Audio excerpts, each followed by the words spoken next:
Hello friends, welcome to Edwiki Learning channel. Please do subscribe to get more updates on the DevOps concepts. This video is part of the full course AWS DevOps Practitioner training. Please do check the description below to get the link for the complete full course. Without further delay, let's get into the video. Thank you. Right. So welcome back team, and we'll be continuing our Terraform discussions further, right? And yes, it gonna be a fun and interesting as well to work with the Terraform and the Visual Studio Code to start doing the development. Of course, now we slowly getting into the development stage. I would say this is the infrastructure developer, right? Correct. We are actually developing the infrastructure as a code. Okay. Well, I will drive the sessions, making some more optimization, more improvements, the way how we can write the Terraform code. Okay. So if any questions, do let me know, guys, in the chat window, right? And definitely I'll take them into consideration. Okay. So let me see the stuff today. As a quick recap, right? I just wanted to call out few statements, right? The Terraform is the infrastructure as a provider, infrastructure as a code, right, which is helping us to deploy and manage the infrastructure on our AWS cloud platform so easily with the help of the code template. And as we know that the Terraform is not just for AWS, the Terraform is actually supporting for various number of different providers as well, right? Any platform that you are actually managing, that is actually called as a provider from the Terraform language perspective. Okay. So helping guys one thing here, let's say if you guys know a Terraform, okay, so if you guys know a Terraform, is that good enough to start using the Terraform and doing that code development? Of course, I'm putting you in a black box. So if you know the Terraform, is it enough to start writing the Terraform code and make it things are working? Not really, right? What is that you need, right? I'm least worried about the Terraform. What is that I am worried about? I'm worried about the platform, that what you wanted to make it automation, right? In this case, are you writing the Terraform code for what? Are you writing the Terraform code for AWS, for Azure, for what? Correct? What is that you wanted to deploy? Where you wanted to deploy? Correct? That is what is more important. Even now, if you are really expertise on the AWS, then only you can write a Terraform code to deploy the infrastructure on AWS, correct? If you don't know anything about AWS, right, what is that you do with the Terraform code? You understanding me, guys, the way how I'm going through, correct? So if you are well aware of the platform that you are trying to deploy, then it's easy for you to start writing the Terraform code. If you don't know about the platform like AWS, no, nothing can be done using Terraform code. Because if you see this small snippet, right, this small code block, this is all about circle, this is all about the AWS stuff only, nothing Terraform here. The Terraform is just a syntax, right? So whatever you see here, resource block, resource type, resource name, this is just a Terraform. Only the line number 7, I would say, Terraform, right, to know how to declare a block of a code. Rest everything is actually the AWS concept to know how to give these parameters, right? That's what it is.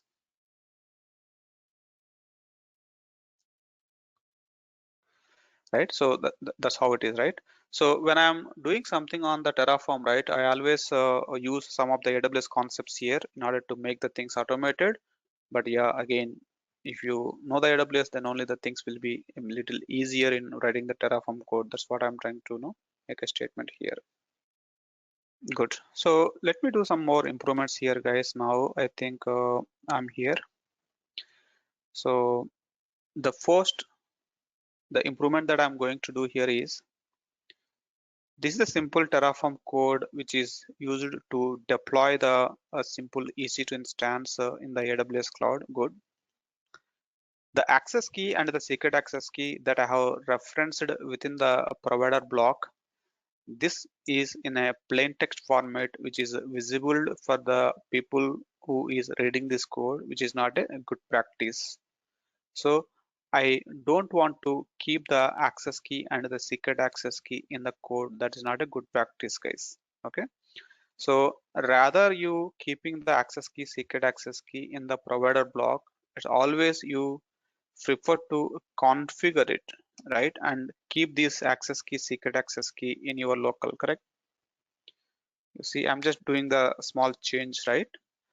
So I'm just trying to keep the access key, secret access key in my system by running the you know AWS configure command. So let me take the secret access key, right? US East 1 is the default region that I wanted to be. The output format can be anything, correct? Once you define your access key, secret access key here, right? You can literally take out these two arguments, guys. You don't need to. Now, anytime when you are doing any changes to your file, right? The file is being modified. When the file is modified, you see that the bubble at the top at a file name level. So that white color bubble that indicates that the file is modified, but the file is not yet saved. Without you saving the content, your content will not be in your file and your Terraform will not consider it, right? So you ensure that every time when you are doing the changes to the code, you are actually saving the file, and you all know, right, how to save the file. Like it will be like Control S, right? So now you save the file. Now then only the Terraform will take up the changes whatever you have done, guys. Okay, good. So now let me run the command. You see, in this case, I just have removed my access key, secret access key. I configured them in my local using AWS configure. Whenever you run Terraform commands, right, it will use the access key, secret access key that are actually configured in your development system to access the AWS programmatically. You already know, right? If you wanted to know which credentials are actually configured in your development system, you can always use the command called AWS STS get caller identity, right?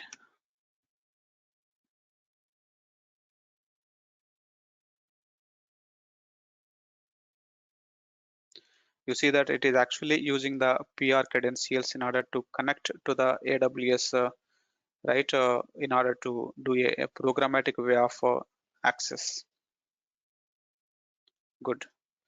So now let me run Terraform init command to initialize the project. You always keep an eye on the left side navigation panel to see the changes, as I said.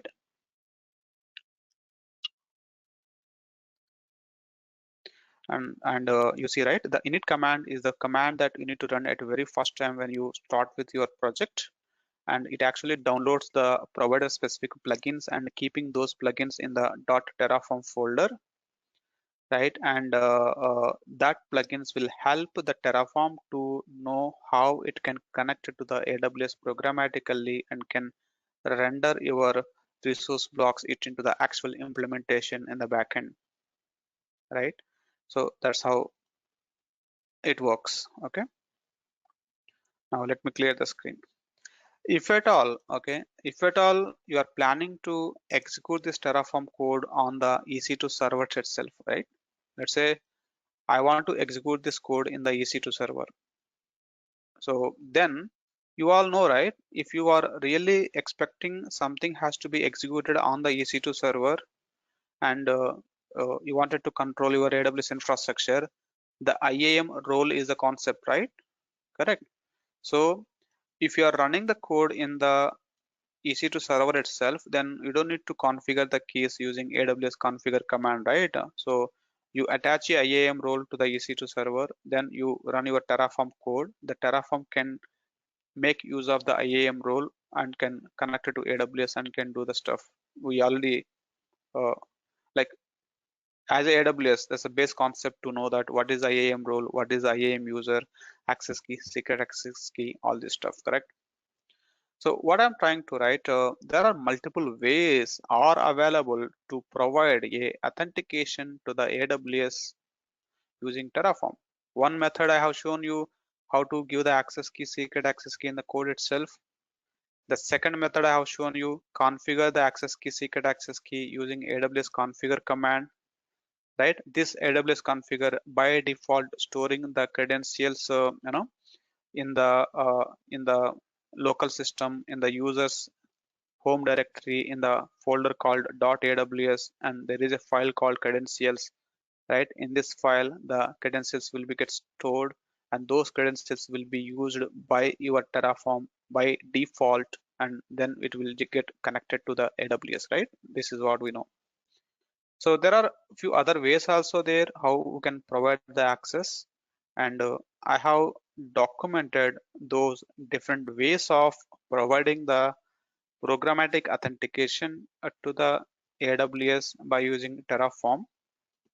Okay, so if I navigate to Terraform documentations in our DevOps real time, there is an article how to configure AWS provider in the Terraform. Okay, so this is where we can see the different ways. The one is static credentials. The second one is environment variables. The third one is shared credentials. The fifth one is EC2 role. There are different methods also there, guys. We can just do a little export there. This is just a simple AWS concept to know how the credentials can be supplied, right? So along with the skin stars, I think this is the one which I have shown you some time back, the static credentials method, where you give the access key and the secret access key in the provider block itself, right? And there are few other ways as well here. Just worth it to look into the documentation to know the various different ways, including the EC2 role as well. For now, this is good enough. Let me go with this approach where I configured access key, secret access key in the local, and that's where the Terraform will start, using those credentials rather keeping it in the code itself, guys. Okay.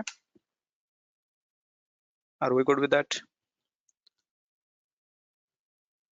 Now, so once the project is initialized, okay, so then you need to run the Terraform plan command, right? The plan will basically look at your AWS, right, and will see what resources that you are expecting it to be created.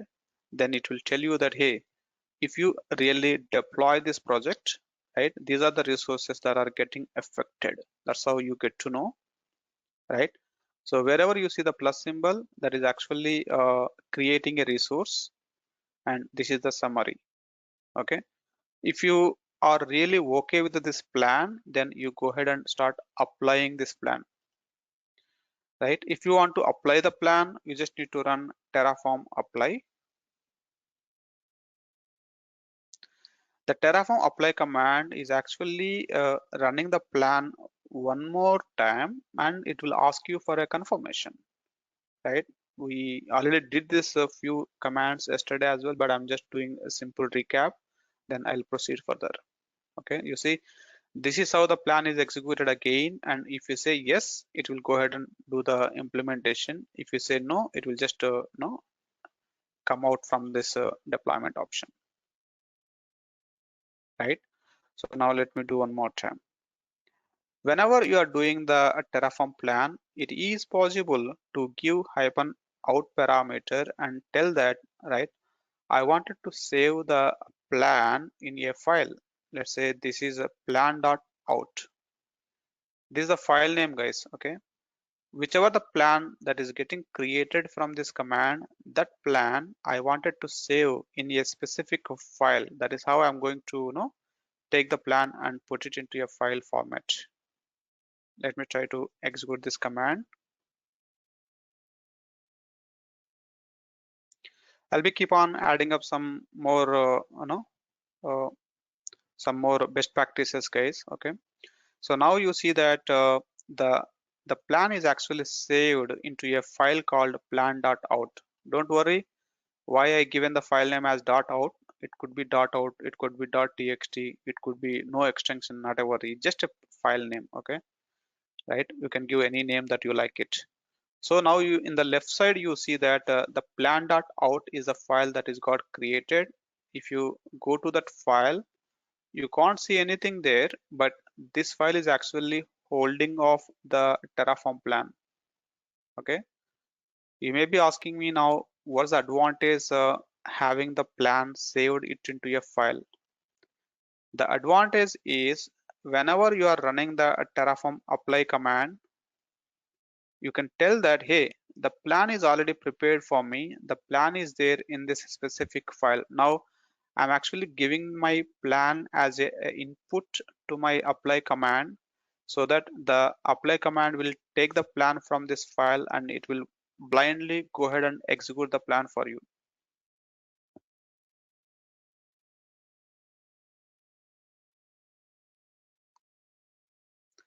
I just have executed the plan like Terraform apply command, and I have given the plan that was saved some time back. Now you see that the difference, it is not executed the plan one more time. The second difference, it is not even asking you the confirmation yes or no also, right? It is straight away went ahead and start creating the resources. Why? Whenever you have submitted the plan as a file format, it assumes that the plan is pre-approved. You already approved the plan. That's how it assumes, because you only given the plan, right? Then it will go ahead and start creating the resources. That's how you can avoid, right, approving the plans in the screen itself. In the left side, you see that in the current project working directory where you have actually written the code called provider.tf, and you see the file here plan.out. The file is actually created in your project working directory, and that is the file has the plan, and you are just giving that file name, saying that, hey, this is the file I already saved the plan, just take it and go for the apply process. Good. Now let me do a Terraform destroy, because I wanted to create one more time. Each time when I'm running the Terraform command, I will be keep on giving you some more details, more improvements, guys. That's how we can get to know everything. Okay.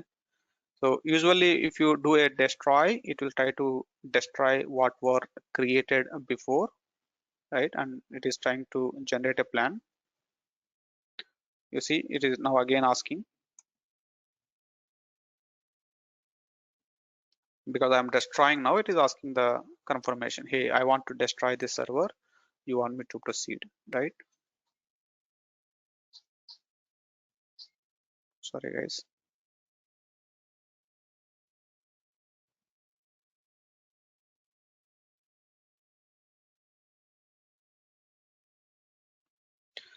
We should be having more patience to work with the development side of old guys.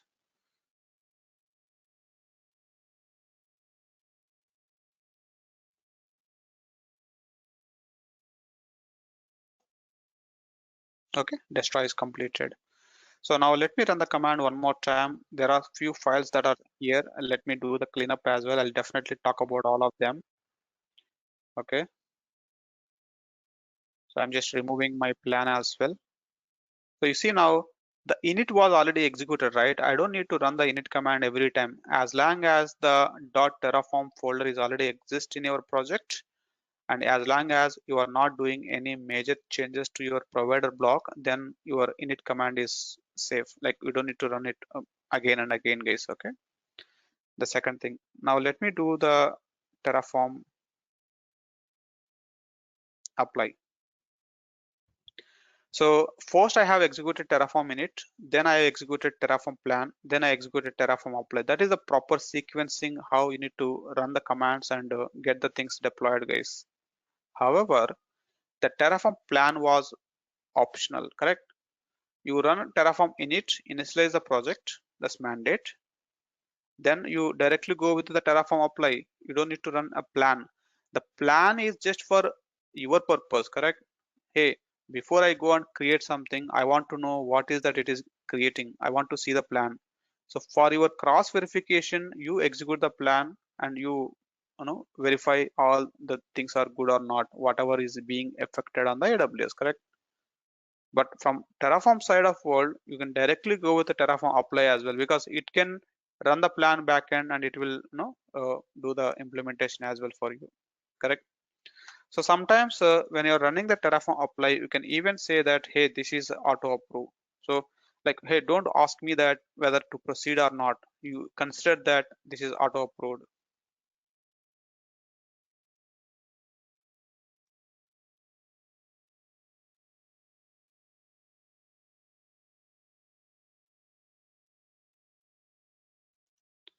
So let me do the stuff here.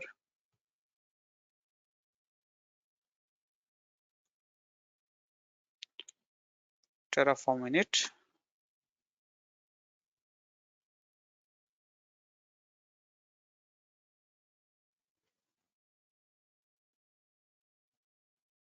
I got some error, guys. So let me run the init one more time. I'll talk about these things. I wanted to pick up one each scenario at a time. I'll start doing the improvements on my code.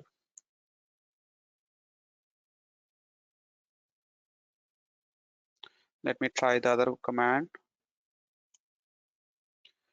Terraform apply and hyphen hyphen auto hyphen approve. So auto approve is the flag that I can give. Is mean that, hey, I am approving the plan. So don't ask me the confirmation yes or no in the console. That's what it is.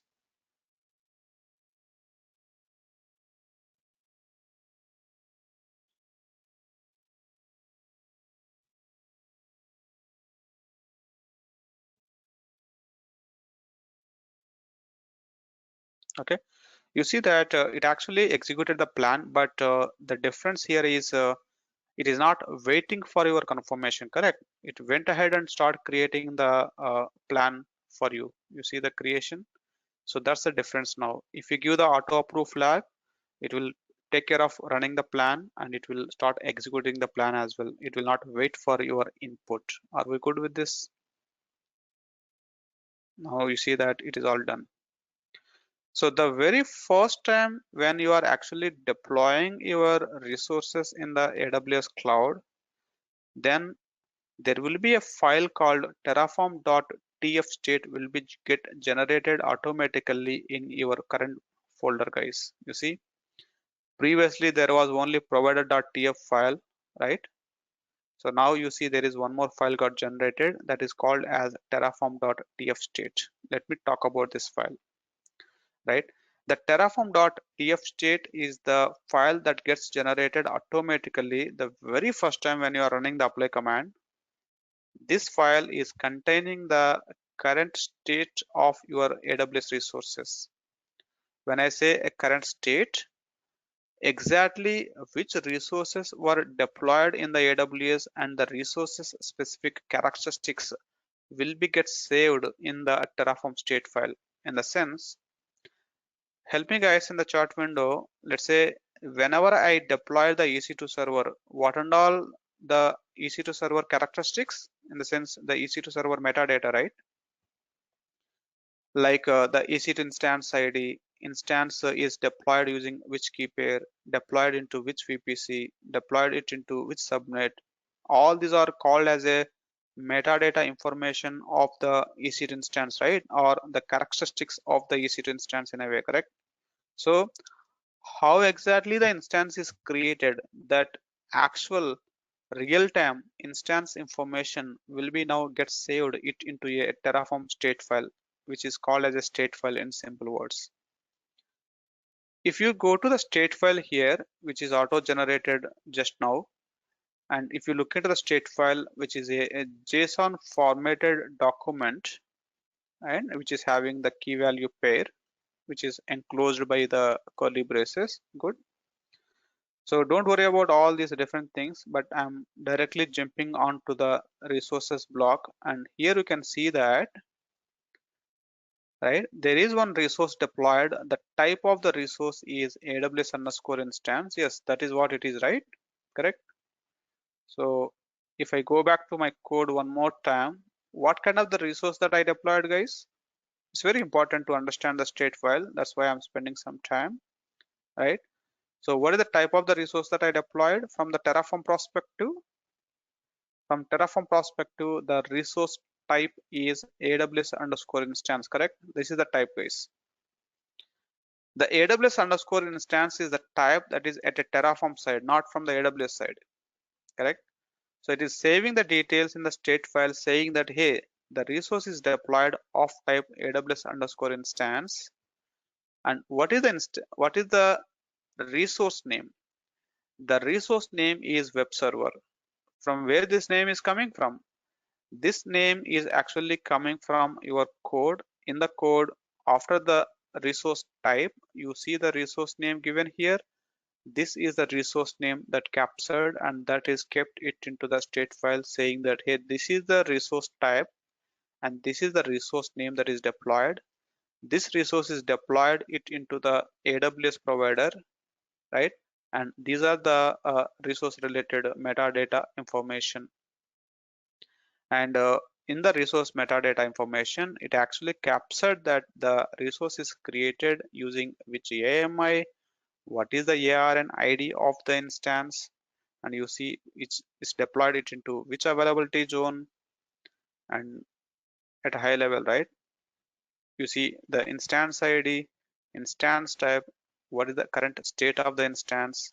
Basically, the JSON data that you see here, this is exactly the same content what you usually see from the AWS side of world once you selected the server, right? Let's say if you select any EC2 server, you get to see the instance related metadata in the drop down, right? Somewhere here. All this information is now captured and kept into the state file in the JSON format, guys. This is how it is. It's a big file. Good. Now, so a quick question for you at this time. By looking into this code, the line number 5 to line number 9, tell me guys, what is the instance name that I have given?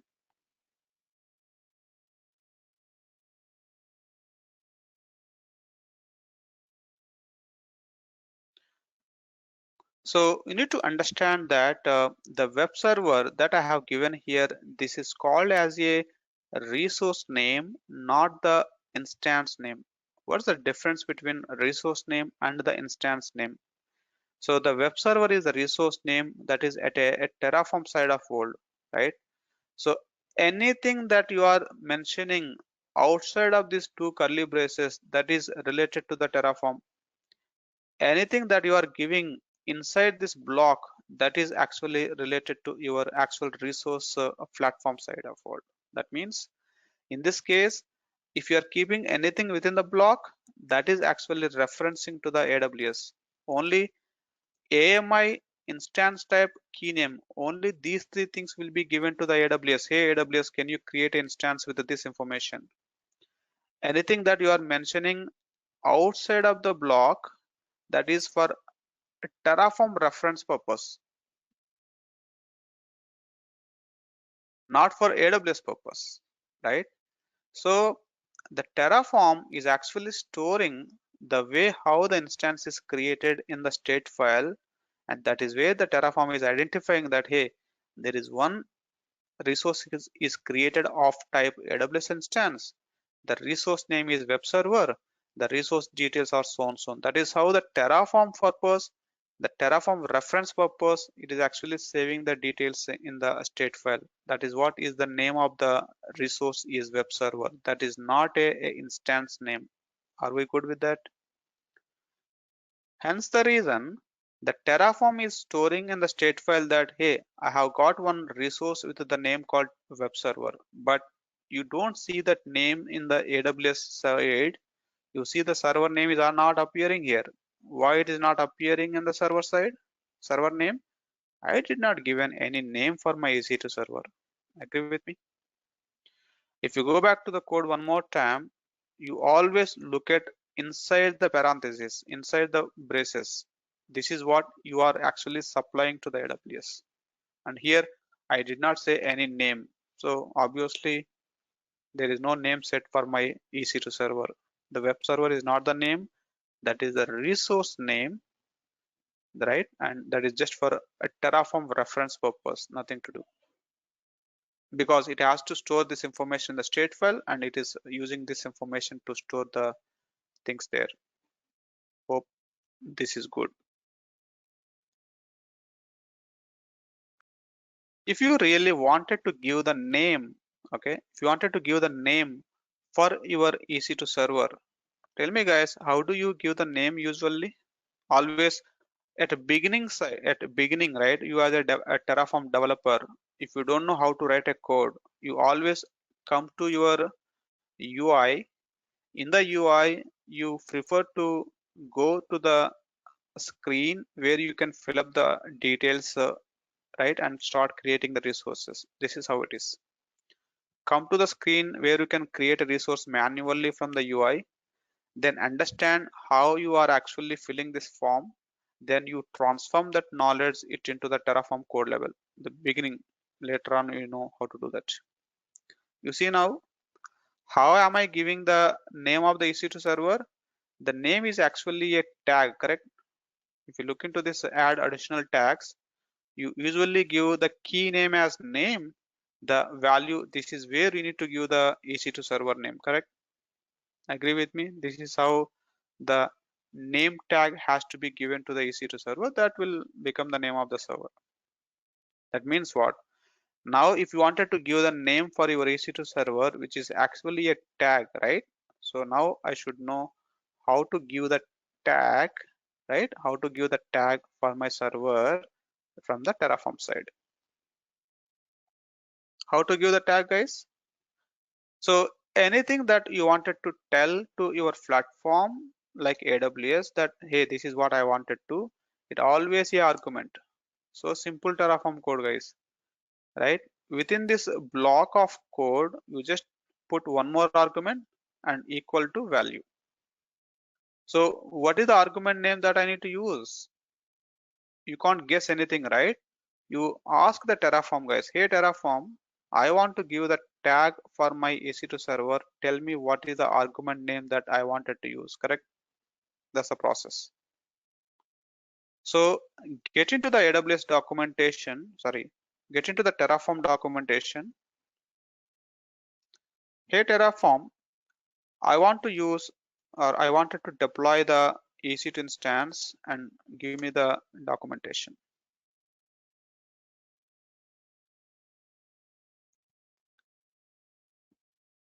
Right? So if you get into the documentation here and look into these examples are fine. I'm just worrying about the arguments.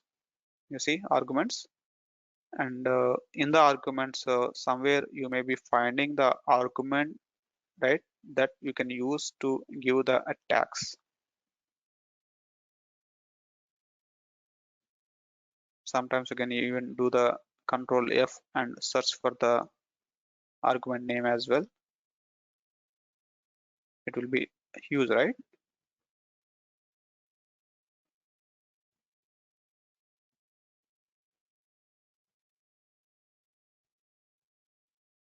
Let me do the search. The reason I'm spending here, right, you guys should understand the importance of the documentation. This is how you need to build a Terraform code. There is no other way. Now you see here, TAGS tags is the argument that you need to use, and you need to give the value of your tag. Let me use this case. I'll just go here and let me use tags, and you see the auto suggestion. Yes, I wanted to use the tags, and automatically it filled up. Now tell me guys, what is the value of my tag?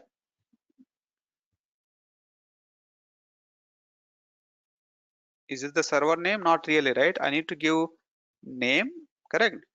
The name is the key, and I need to give the value. Let's say this is the test server, something like this.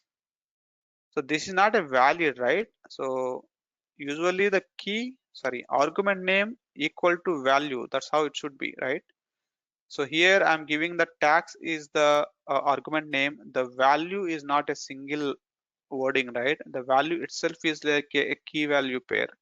So we should follow the syntax how we can give this type of the data as a value to the tags. We need to put some concentration on the documentation, and it says that tags is the argument. The value should be map of tags. What does it mean by map of tags? The map of tags will explain you that, hey, the value is not a single wording. The value has multiple, and those will be in the form of a mapping, in the form of a map. That's how we need to understand this. I mean to say, if you come to this UI one more time, if it is AMI, how many number of AMIs that you can give, guys? One or many? It's always one, right? Right? The AMI is always one. It's very easy to give this value, right, in your code as well, saying that, hey, AMI, please use this AMI. So easy. But when it comes to the tags, you can add multiple tags. You see here, I can add multiple tags. This is not a single value, right? So whenever your argument can accept the multiple values, then that can go as a map. So simple to understand. When to give the value as a single string, when to give the value as a multiple with the map concept. That's how we need to know this. When AWS is expecting the value to be a multiple, then go with the map. When AWS is expecting only one single value, then you go that as a string. Usually when you are giving the value with the surrounding by a quote mark, that value is called as a string. String in the sense any alphanumeric value, right? That is called as a string value. And you see the moment when you mouse over there, it is telling that this value is actually a string. Just to summarize here, whenever you are giving the value, and if the value is a single value that you wanted to give, then that will be a string of the value, right?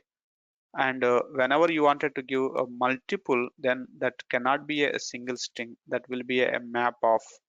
Now I need to understand what is the actual syntax here to give this map of strings. Of course, we can get the some documentation from Terraform as well. Hey, tell me how I can start using this tags, right? You see here tags, right? And you just read the stuff, read the documentation. So the value should be a map of tags assigning to the resource. Good. And you somewhere here some documentation,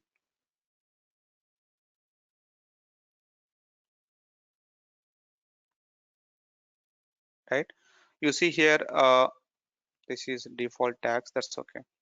You see here it went to some example to tell you how you can actually make use of this tag parameter or tag argument. How I came to this level? So here you see some hyperlinks, and then I'm clicking that, then that is taking you to the page where you can understand more about this argument, how you can give the values case, correct? So either you go here to give the default tags, or you go here. It will tell you more details about the tag argument, and now you came here, right? So, okay, now you understood that, okay, the tags can be given like this. Just copy that syntax. Now you come back here. Okay, now the tags can be given like this. Let me copy paste the syntax. Are we good with this? So then you now write how to give the value. So this is called as a map of multiple strings. Okay, now you give the details. Name, I want to give the name as like test server, right? And maybe the other one is created by, let me use my name. Like that you can give multiple tags. Most likely the people prefer to give one more tag as well, like sorry, managed by Terraform. So this is how the people make the best practice to give this particular tag as well. That way we exactly know that the resource is being created manually by the user or the resource is actually being created using Terraform. Getting me, guys? Because if I go to the AWS management console and if I look at the EC2 server here, tell me guys, do you think AWS makes difference whether the resource is created by a user manually or the resource is created by the Terraform? Do you think is there any difference from AWS perspective? No, because from AWS side of world, AWS always thinks that the resource is created by so and IAM user or IAM role. That's it. Which credentials are being used to create the server, that is what is more concerned by the AWS. It doesn't care about whether it is a Terraform or something else, right? So how do you know who this server is created by automation using code or manual? So better to give the tag saying that this is actually being deployed using the Terraform. Now my code is ready. Save the code. Now you just start running the commands. Terraform, maybe I'll go for Terraform apply, right? So if you closely look at guys, sometime back I deployed this EC2 server with some information, and that instance related metadata is already captured and kept into the state file. The state file is updated accordingly here, right? The way how the server was deployed. Now I just made a few more changes, right, to this resource block. I just have added the tag section. Now I'm doing the apply one more time. We'll see what will happen. For the same code, right, I just have added few more lines, few more changes basically. Now I am running a Terraform apply.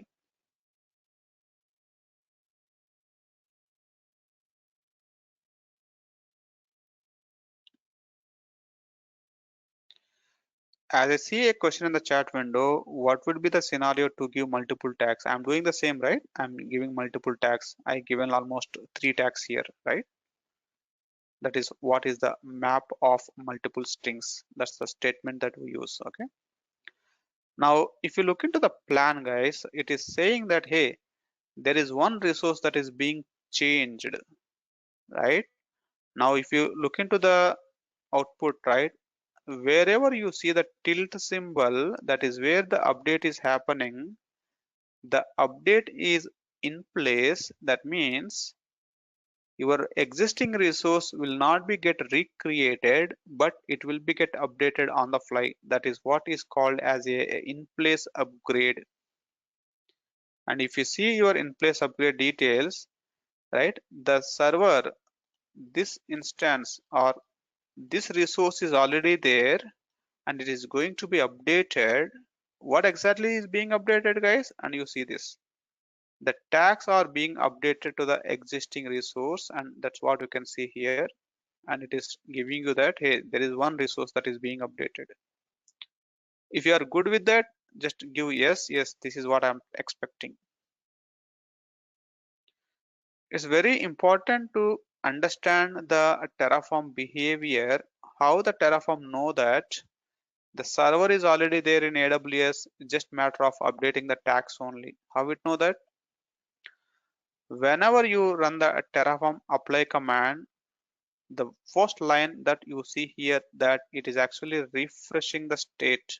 That means when you run the apply command, the first thing is it is going to check in the present working directory, is there any state file already exist?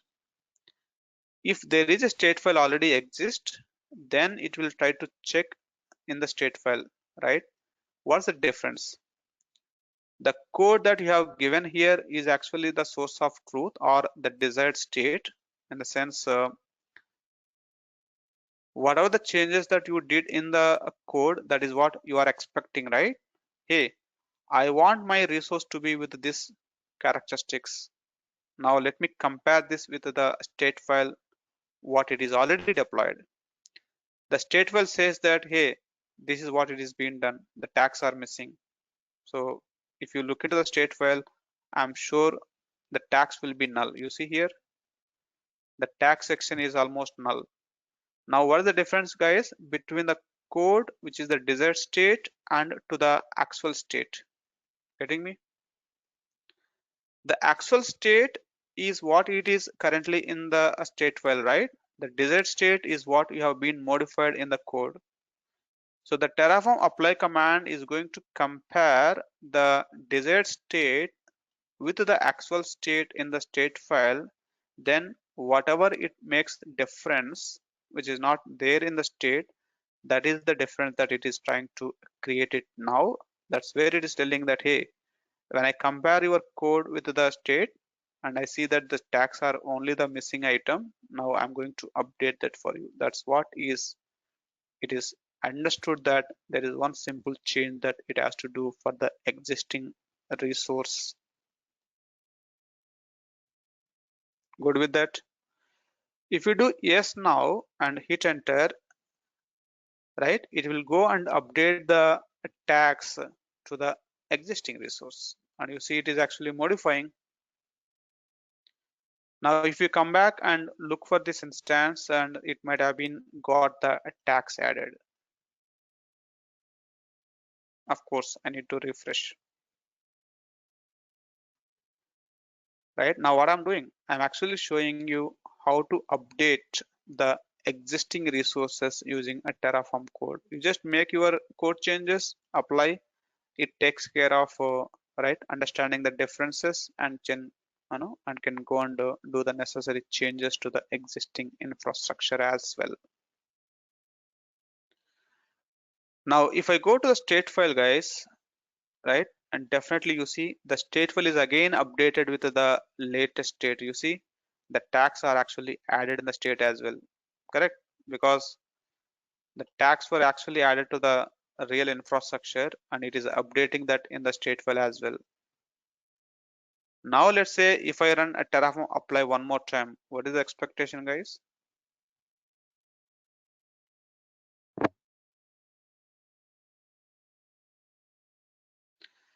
From the flow perspective, it will look into your code. Okay, it will look into the code, it will compare with the state file. At this time there are no changes.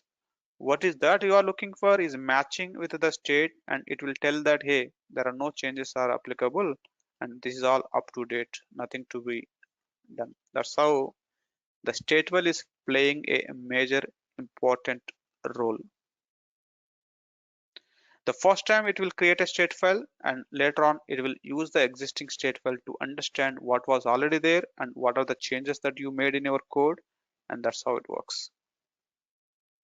Just to confirm that, let's say now I'll go back to my Terraform code. Now what I do is I'll just go and remove one of the tag. Let's say I'm just removing one tag.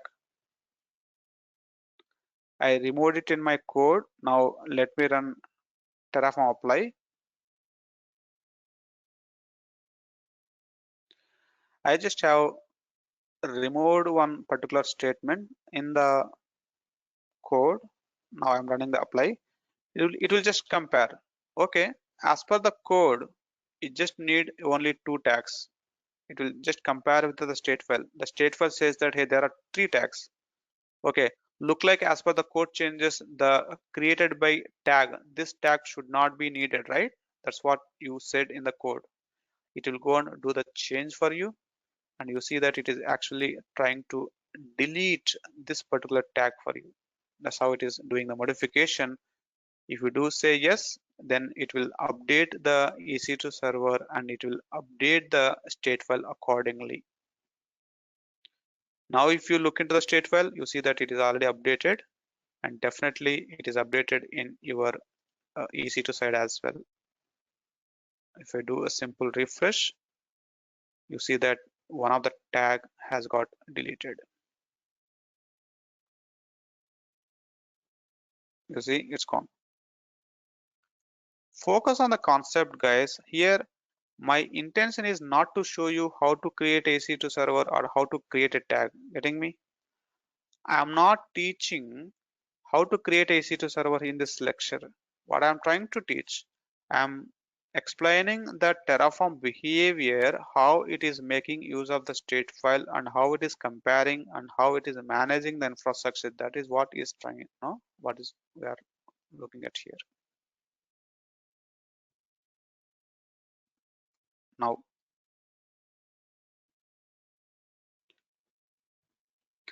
let's say, right? So I'm actually deleting the state file. Okay, you see, I'm deleting the state file. I'm deleting all the files. The init is fine. If you delete the .terraform file, then you should run the init one more time. If the .terraform is already there, then you don't need to run the init command. That's how it works. Basically, there is no harm in deleting the .terraform folder. You just need to recreate it by running the init, right? That's fine. But the thing here is, now if I run a Terraform apply, what will happen, guys? What is the behavior of the Terraform command,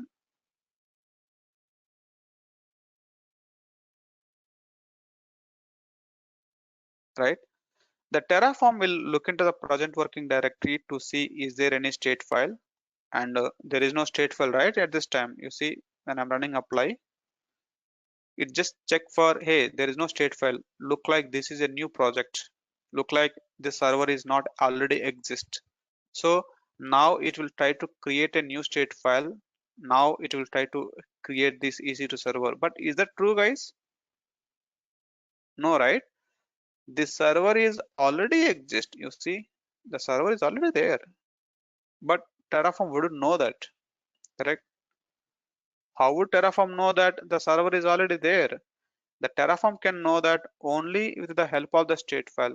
If the state file you removed, and Terraform wouldn't know that, and it is treating that this is a new project and it is trying to create a server for you, that's the problem.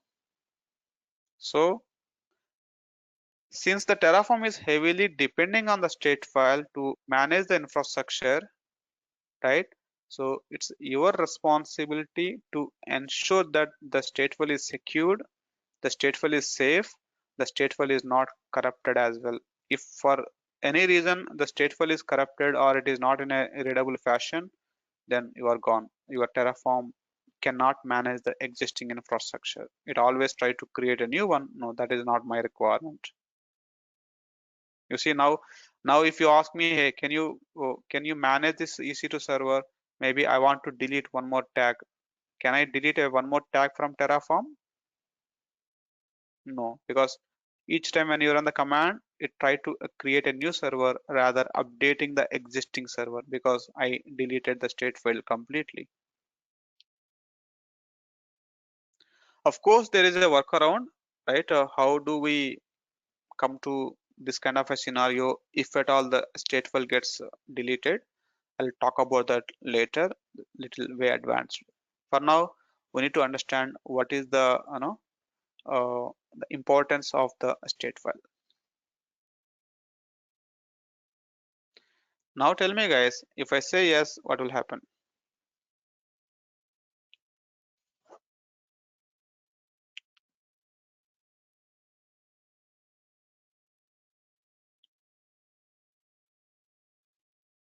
A question for you at this time.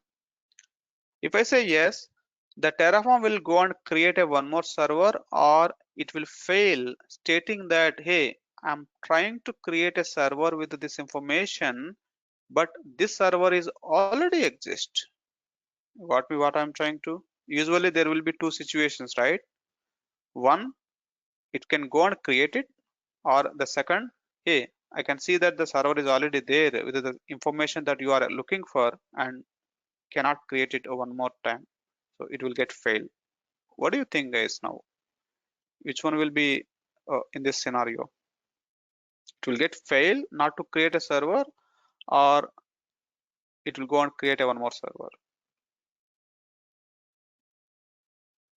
Now, who basically decides that? Is it the Terraform is deciding whether to create it or whether to make it fail because the server is already there, or AWS is deciding? What I'm trying to?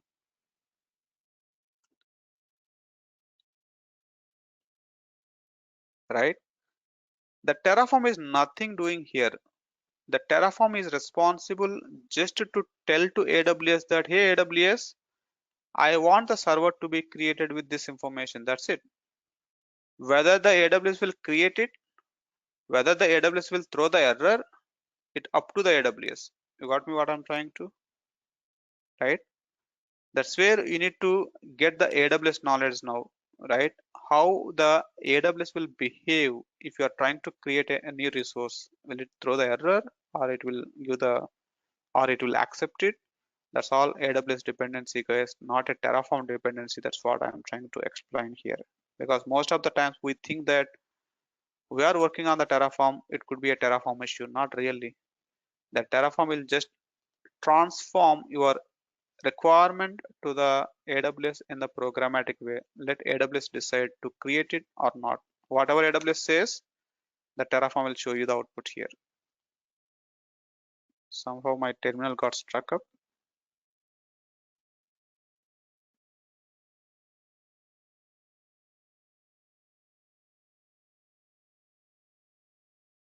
Something happened, guys. My terminal got stuck, and let me create a new terminal. Yeah, Terraform apply.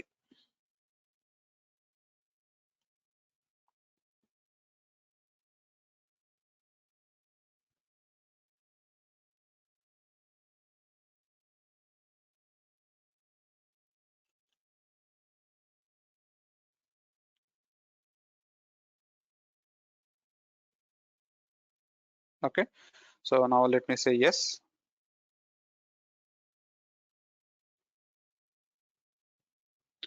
Now it is creating. Look like AWS is okay for that. Okay, so let me do a refresh. You see, I'm getting one more server. So AWS is okay to create a one more server with the same information. So it is accepting and it is creating it for you. Okay, and it's done.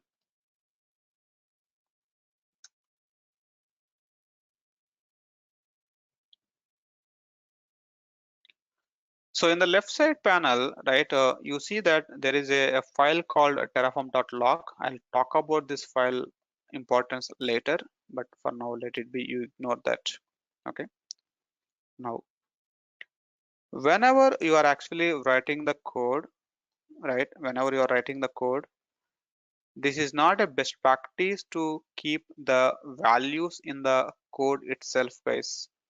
Right? You see the currently my code is written and all the values are hard coded. This is called as a hard coded. So it's not better, it's not a good idea to give the values in the code itself. Rather, it's better to maintain all the values in a separate file. What I do now is I'll just go to another file. I'll create a file.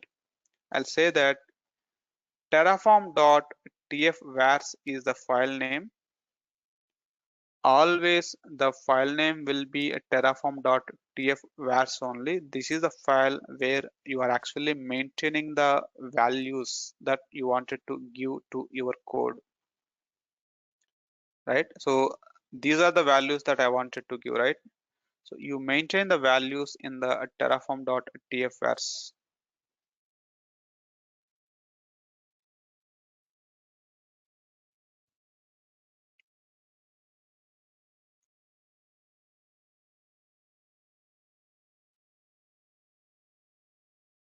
Okay, so you maintain the values in the terraform tfvars, and now here don't use the values directly, rather you reference that, hey, the value is available in the tfvars file and the value is available on the so and so variable. So whenever you are maintaining the values in the terraform.tfvars, then that left side, whatever the name that you see, that is called as a variable. Just a different terminology, guys. Within the code block, the left side, whatever you use, that is actually a argument, right? But when it comes to the terraform.tfvars, The left side, whatever you see, this is called as a variable.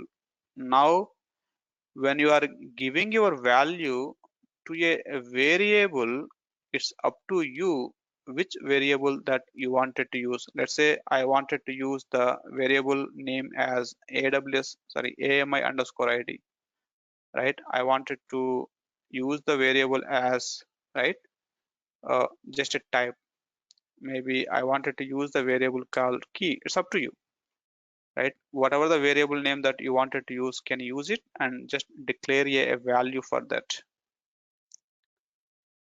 Whenever you wanted to use the values to the variables, so you can't assign the values to the variables directly, right? Before that, the variable has to be declared. That means you need to tell to a Terraform that, hey, I don't want to use the values directly in my code like this. Rather, I wanted to use these values as a variabilized fashion. So you need to declare a variable by using the one more file called variables.tf file. So create a one more file called variables.tf. As I said always, any file that is having a .tf extension, the file name can be anything that you like it. Here, the name need not to be variables. It can be any, but it always good idea to give the name as variables.tf. That way we know that we are actually keeping the variables in it. The syntax to declare a variable is variable and give the name of the variable that you wanted to use. And you declare one more variable like that. Which are all variables that you wanted to use, you define those variables here. I wanted to use one more variable, which is the key, right? You see this? So in the variables.tf file, you always declare a variables and the corresponding values that you wanted to give, you can give those values in the file called terraform.tfvars like this. Now in the code, you tell that, hey, this particular value I'm not specifying here itself. The value is already available with the variable called AMI underscore ID. You get that and just the syntax will be like this. What is my variable name, guys? AMI underscore ID, right? AMI underscore ID.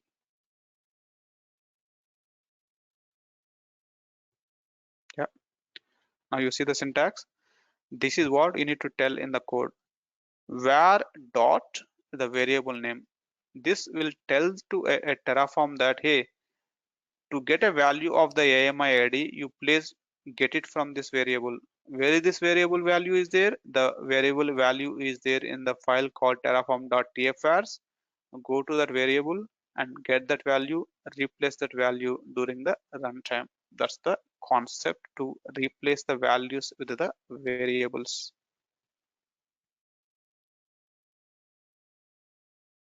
You see, sometime back there was a error, guys, right? Even if I do here, uh, let's say tax, okay.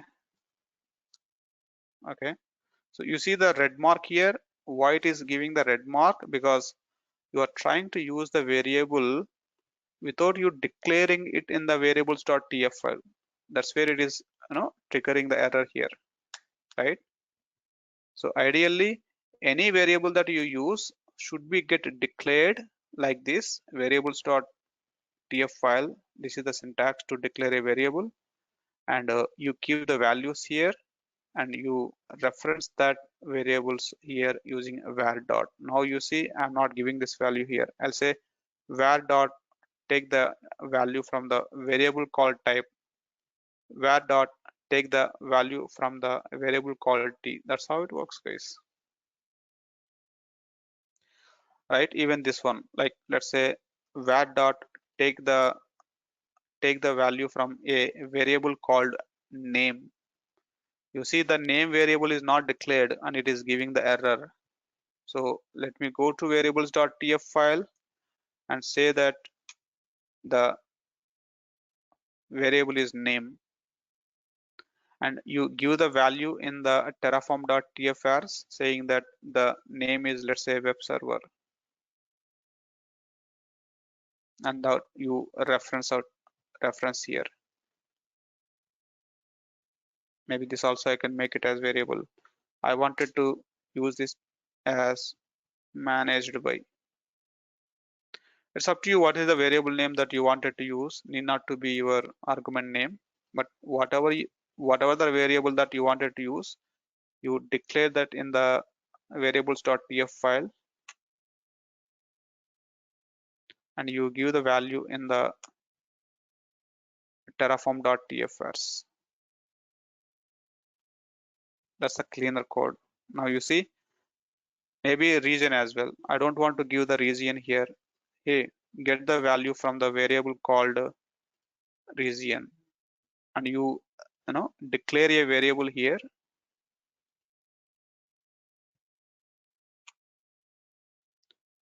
Region is the variable, and you maintain the values here. Maybe I'll just keep it here. US East 1.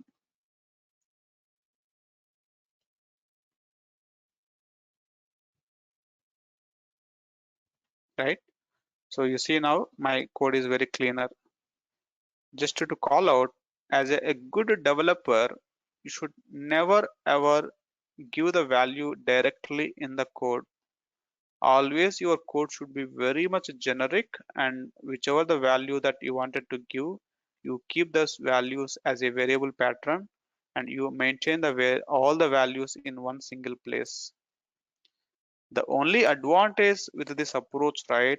Tomorrow, if I tell you, hey, can you change a tag? Okay, as an example, if I ask you, can you change the tag of this server? Right? You don't need to go to the code. You don't need to do any changes in the code level. Rather, you go to the value file where you have maintained all the values, then just change the value of a specific variable which is referencing there. You got me what I'm trying to? That way, it's very easy to maintain the values at one single place, right? And it's even very easy to look at. Like, if I wanted to know how my server is created, do I need to go to my code, guys? No, right? I don't need to look into my code now to know how my server is created. I just go to the values file and I'll see this. Okay, the server is created with so and so AMI, so and so instance type, so and so key pair. So basically, all the values are at one single place. That's one advantage that you get it, and you don't need to refer to the code each and every time. The other advantage will slowly make it happen, right? If at all you are referencing this particular value in multiple places in your code for any reason, then you don't need to keep this value in multiple places, right? At one place you maintain the value, you reference this in your code in wherever you wanted to. I'll show you what does it mean. Now let's say I'm going to create a one more resource. Okay, so I will open a one more resource block, and let's say my resource type. Tell me guys which resource that you want me to create it now. Simply I'll create a VPC, right? So every resource that you gonna create in the AWS, it should be having its own resource block. The resource block that I created some time back, that is for a AWS instance purpose, right?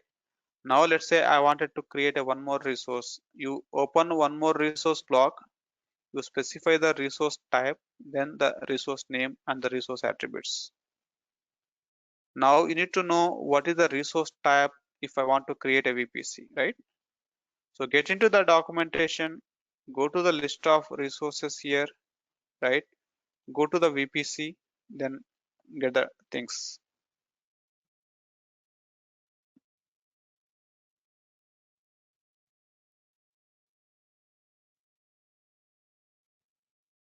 You see here the VPC, virtual private cloud, and here I wanted to create a VPC, right? So see here, AWS underscore VPC is the resource type. Okay, let me take it on, put it here.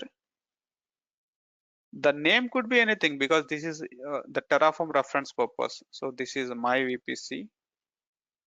Now within this code, the code block, right? We need to tell how you are expecting your VPC to be. Of course, there is a samples for you to make it more easier, but I'm more focusing on the approach.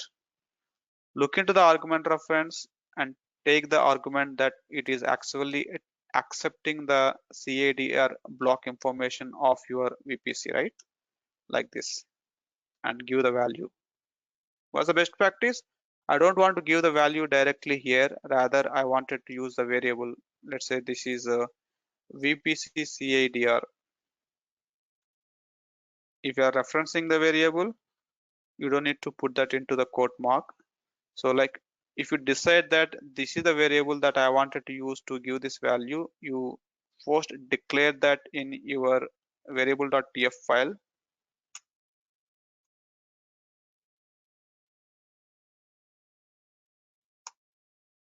right? You declare it over there, then you go to the value file, and this is where you maintain the value. Let's say 192.168.0.0/16.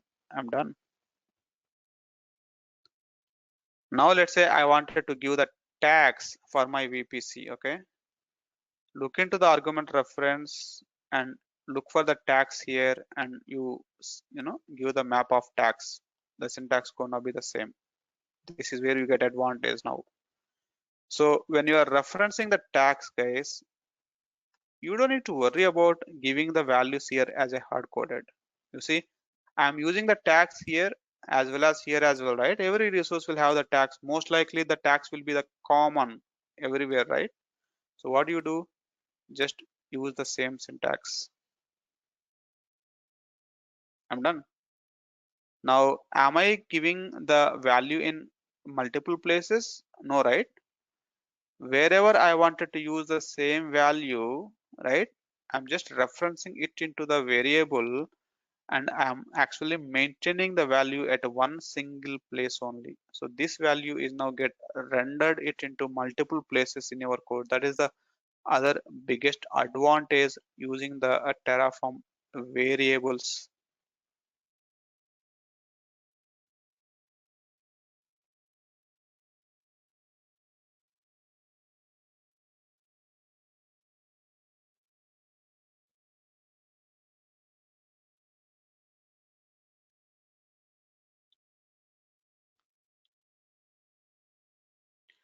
Now let me try to run the code first, guys. Okay, just to get a confidence that, right, this is working. Let's say Terraform apply.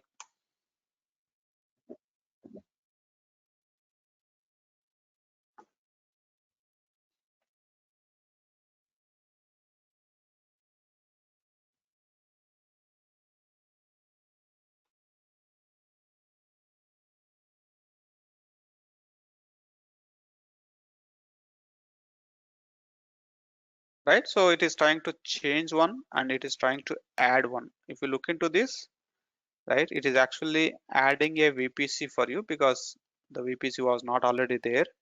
Now you see it is actually adding one other tag as well. Like previous tag was test, now it is changing to web server because I made a change to the tag. So that's where we can see the changes here. If we say yes, it will go and deploy that for you. You see, it is telling that, hey, it is creating a VPC with a CADR block. So it actually rendering the value from your terraform.tf vars, right? And it is applying that. It's done.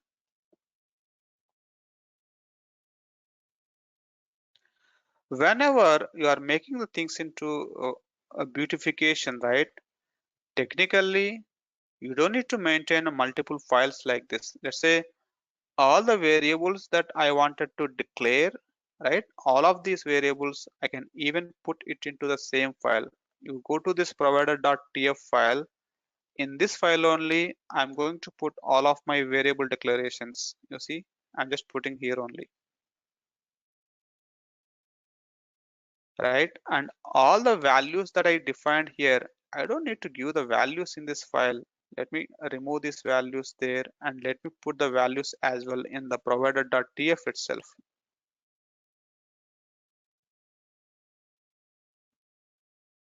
Sorry,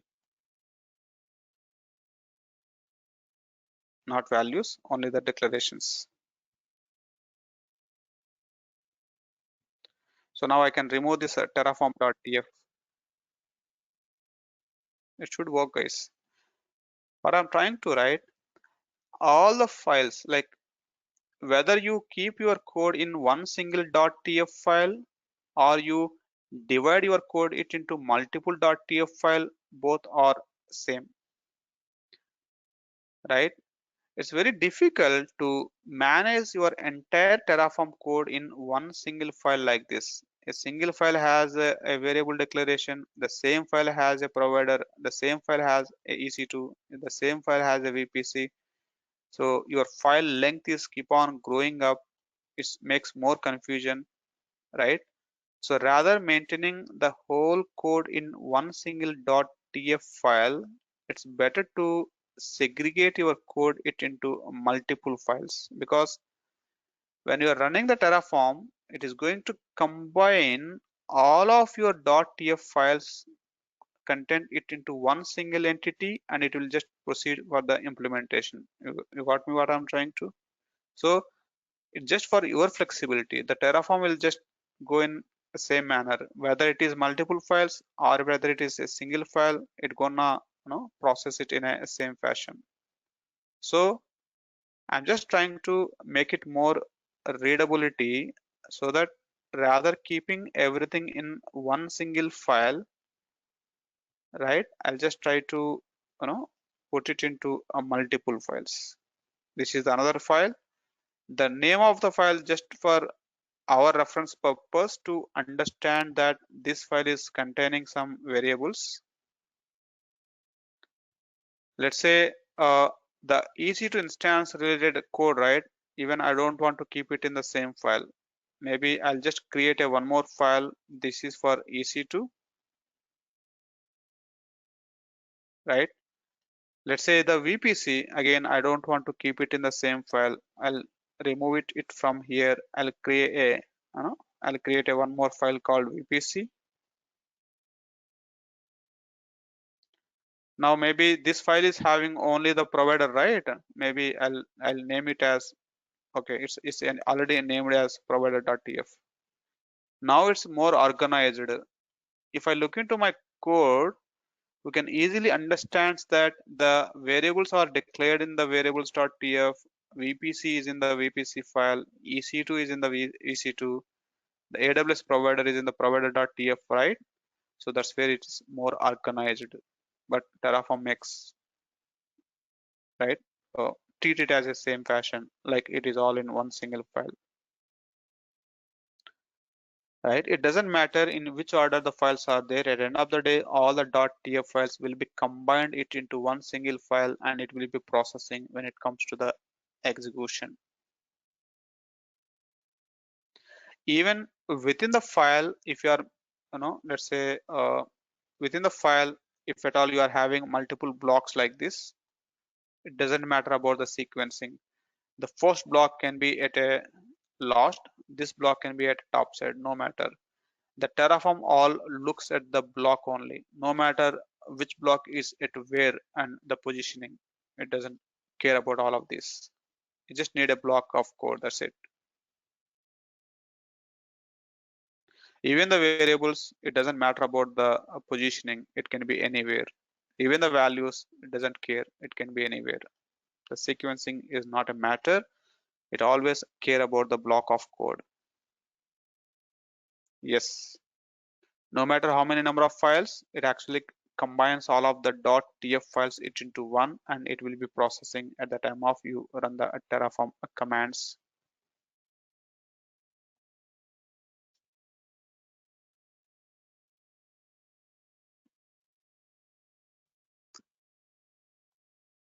Now,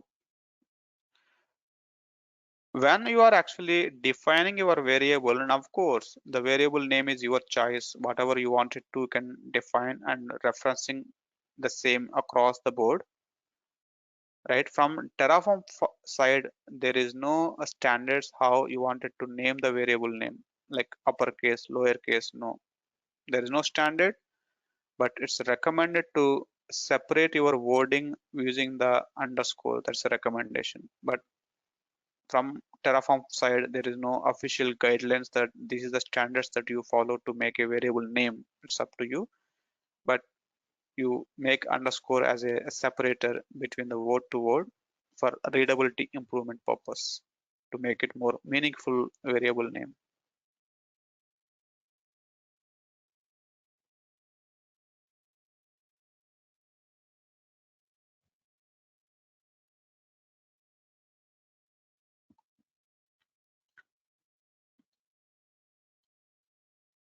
Good. Only the file where you are keeping your values, that should be a terraform.tf files, that is a standard name. Then the Terraform know that the values will come from this file. Any other file having .tf extension, you can use any name that you like it. Sometimes, okay, I don't want to give the values in the terraform.tf vars, let's say managed by, let's say I'm not giving the value here. Definitely it will give you the error. When you run the code, right, it will tell you that, hey, in your code, maybe here. In your code, you said that take the value for this variable, but the value is not found in the var file, right? And it will definitely give you the error. So when you are defining the variables here, it is even possible to give the default value in the variable declaration itself like this.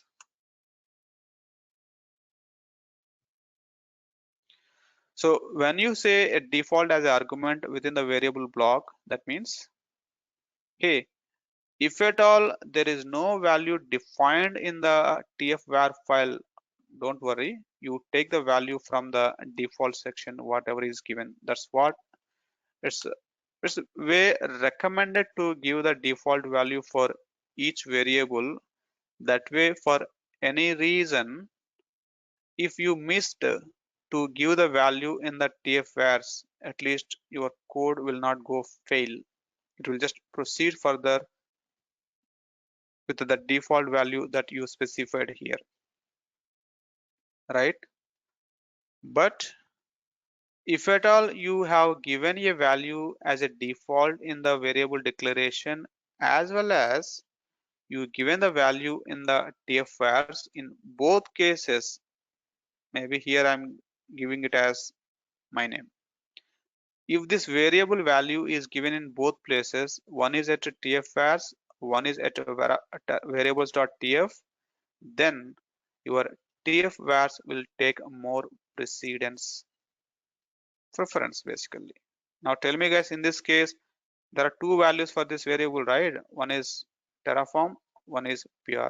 If I run the command Terraform apply, what will happen? Which value that it takes precedence, right? That's how we need to understand.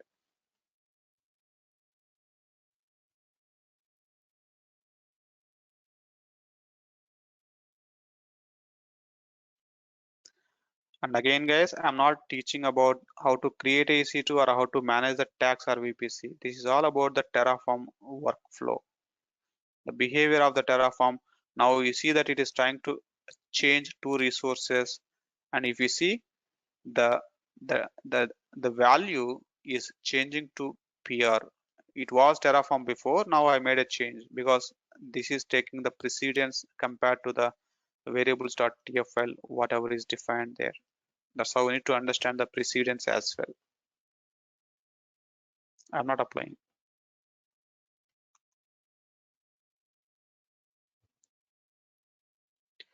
Right. So when you are supplying the values to the variable, right, we can supply the value even from your command line as well.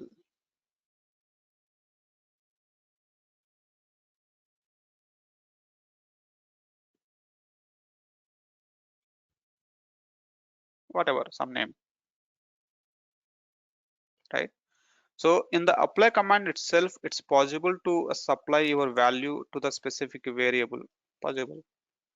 So if at all the value is not given in the tf vars, the value not given in the variable.tf in a default section, no matter. You can even supply the value here as well, guys. That will be taken care. If at all the value given in all the cases, like it's there in a default, it's there in a tf vars, you are also giving it from the command line like this, then whatever the value that you given in the command line, that takes more precedence. In this case, if I execute this, this mn value will take the precedence.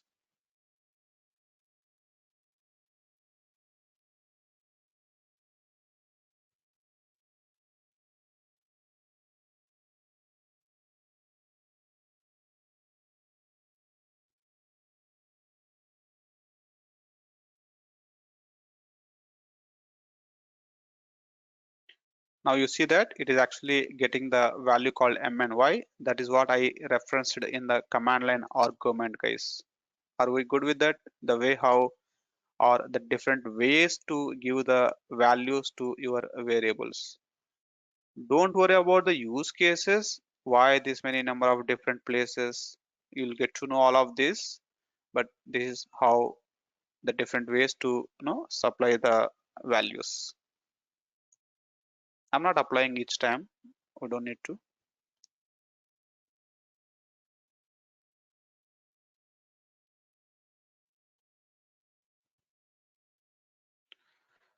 One other use case before we wind up for today's lecture.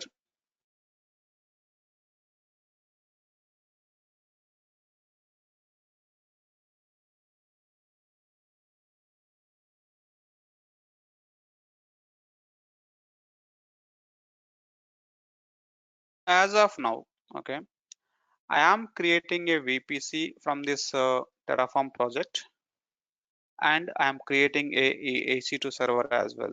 But tell me guys one thing, am I really creating a EC2 instance in the same VPC that I created here?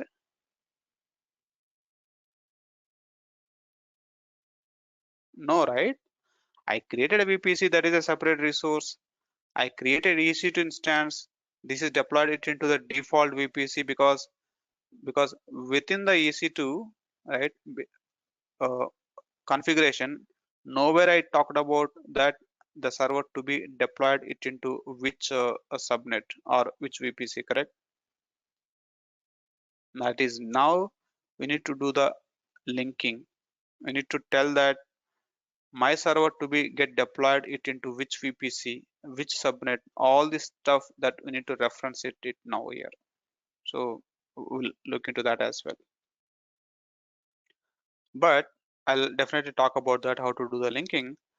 But the Terraform is intelligent enough to understand which needs to be created first, which needs to be created next. Though if I tell that, hey, this instance to be get deployed into this VPC, it can easily understand that the first VPC has to be deployed, then the server has to be deployed. That dependency is automatically understood by the Terraform, guys. You don't need to worry. How? Don't worry. That the way how the Terraform works, it will go through the dependencies and it will understand it accordingly. It will be requesting the AWS to make the things happen. Maybe that's one biggest relief for us, right? We don't need to tell that, hey, go in this order. It will take care of in which order that it has to create a resources.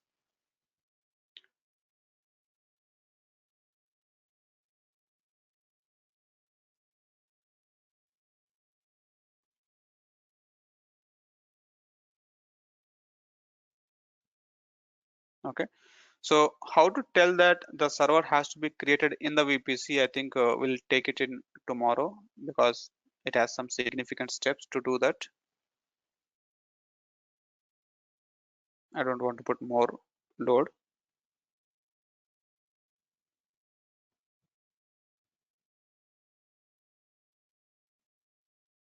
Okay, but I just wanted to do little more improvements here. Whenever I deploy this project, I wanted to know what is that it is being deployed. You got me what I'm trying to? For now, if I run a Terraform apply command, if I simply run the apply,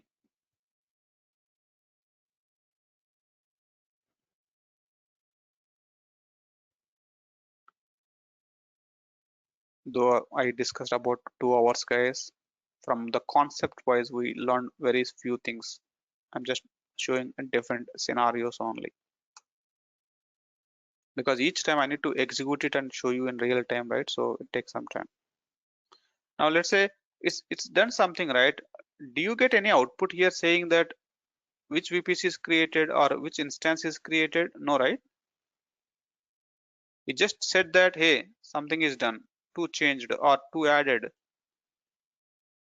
It's important to show some output as well, saying that, hey, this VPC ID is created, this instance ID is created. Got me?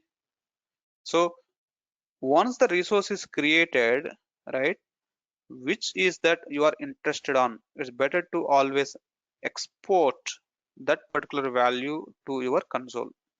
In this case, if the VPC is getting created, I wanted to know which VPC ID that is created, correct? If EC2 server is created, I wanted to know which EC2 server ID is created, right? So which particular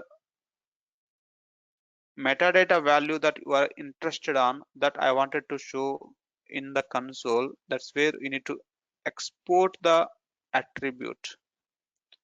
Let me do it for VPC for now. I want to know which VPC ID that got created in my AWS, right? So for that, we need to write a output block.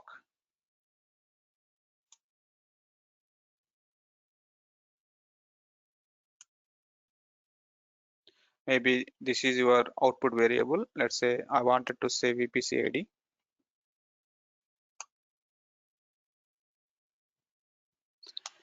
Tell me guys one thing.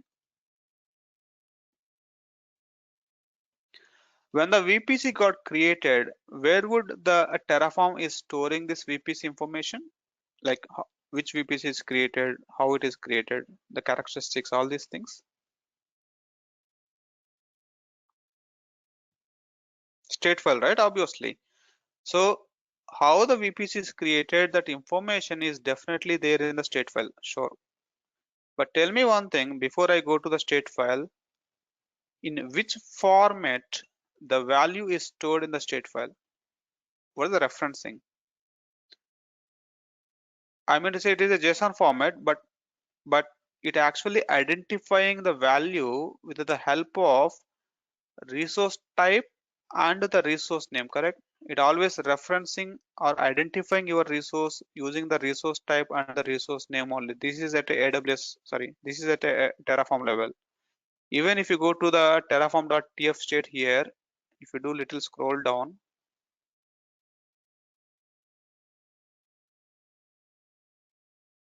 you see here the type is AWS VPC, the name is my VPC. In that, if you do little scroll down, right, you see ID is the attribute name, that is where it is actually storing the VPC ID, correct? This is what I'm interested on, correct? This is what I need. How to get this value, guys? How to get this value? The ID is the attribute which is in my VPC resource, which is of type AWS underscore VPC. Is that correct? So in the output.tf, we need to tell that, hey, in the AWS underscore VPC, right, there is a my VPC resource. In that, take the value from ID as an attribute.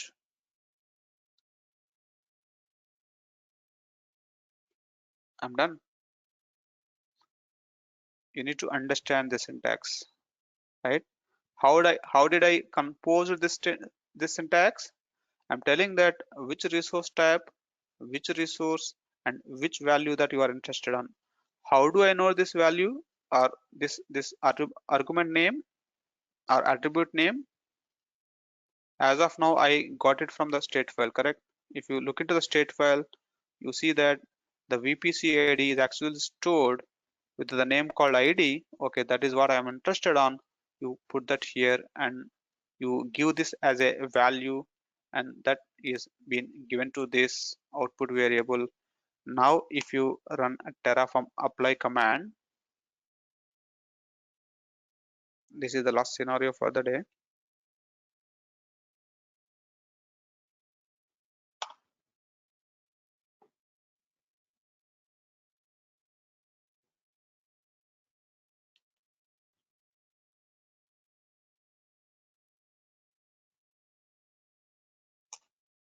You see, this is what it outputs, guys. Okay, you see, outputs.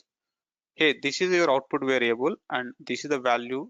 So that's easy for us to know. Yes, this is the VPC ID that got created. That's how we need to export a output variable. Good with this?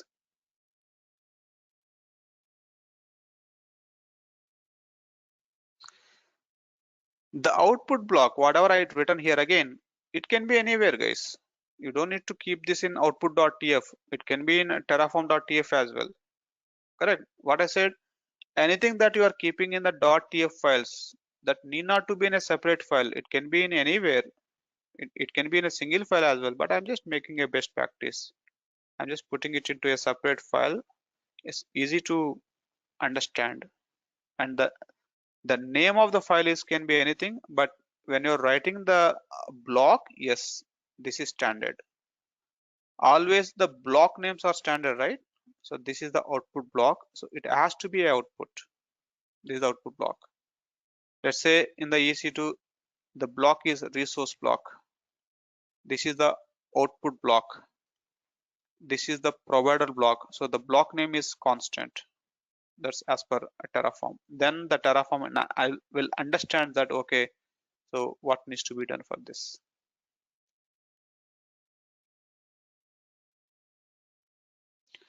Now, last thing, in order to compose this referencing which value that you are interested on, as of now, I actually prepared this syntax by going to the state file, correct? But you should not reference the state file for this. Don't use the state file to prepare this kind of a statement, guys, because it's not recommended to go and read the state file, because there are high chances you go and disturb this parameter. Let's say you go and at the time of reading this state file, right? What is the case? By mistake, you remove something. Got me what I'm trying to? Then your state file is corrupted and your entire project is gone into bad state. So it's not a recommended way to go to the state file and read something. No, don't do that. Rather, in order to know how do I get the value of a specific resource that is got created, you always depend on your Terraform documentation only.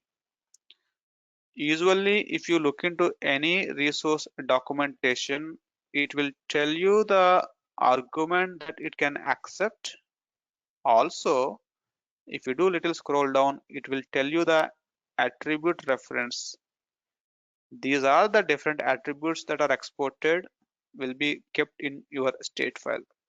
In our case, I need a ID. You see, ID is the attribute that it will export for you. Just get these details from your documentation, not from your state file. Getting me? So get it here, come here, your type dot your name dot give the attribute here from your documentation. That is your full path of your value, guys. And yes, in the left side here, value is as per the syntax. This is a standard, right? Whatever you see in the left side, it's always a standard that is as per their documentation only. The right side is almost kind of dynamic. You go with your choice.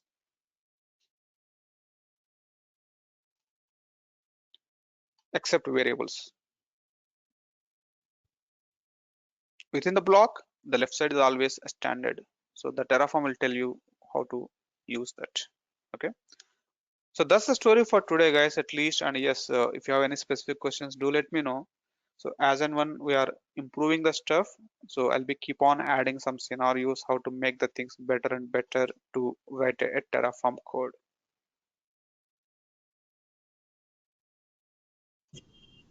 Hi, this is Santosh here. I have a question. Yes, please. Let's say I'm handling multiple projects. Okay, in that aspect, my files might be different from each other. My variables might be different from each other.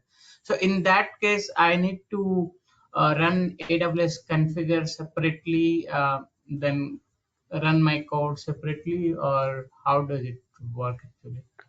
Yeah.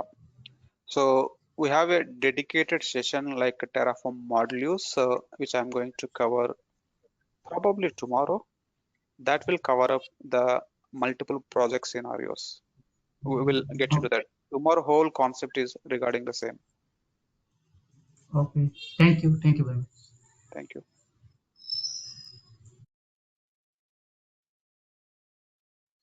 And I'll definitely talk about what is the case if the stateful is deleted, corrupted, how to recovery, right? I'll talk about the scenarios one by one as well.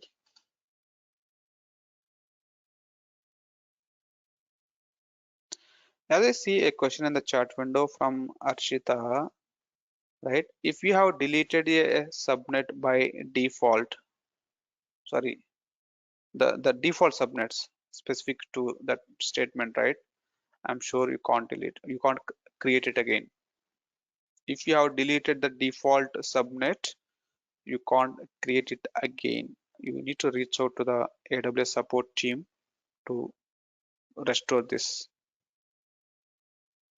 because whatever you create that will becomes your customized subnet, right, will not become the default subnet. So you need to reach out to AWS to get this done.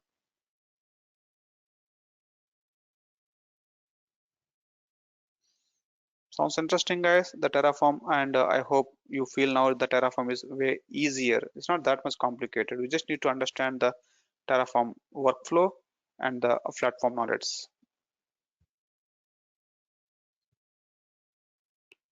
It's just a matter of how you can read the documentation and copy paste your requirements. That's it. That is what is the Terraform, right? So it is only worry about the block, which block should be first, which block should be next, not about the file, right? So the Terraform, right? Yeah, from the Terraform side, we can't give any preferences like, hey, you do this first, you do next. Why? In a fact, that is not a Terraform requirement. That is a AWS requirement, right? AWS has a specification which needs to be done first, which needs to be done next. So the Terraform has to follow the AWS guidelines. So I can't enforce the Terraform, you plus do this, you plus do this. I mean to say, I can't enforce the Terraform that, hey, can you create a EC2 first, then go with VPC? No, it can't do that. So it has to align with the AWS requirements, and it will take care of that dependencies automatically. Good to know.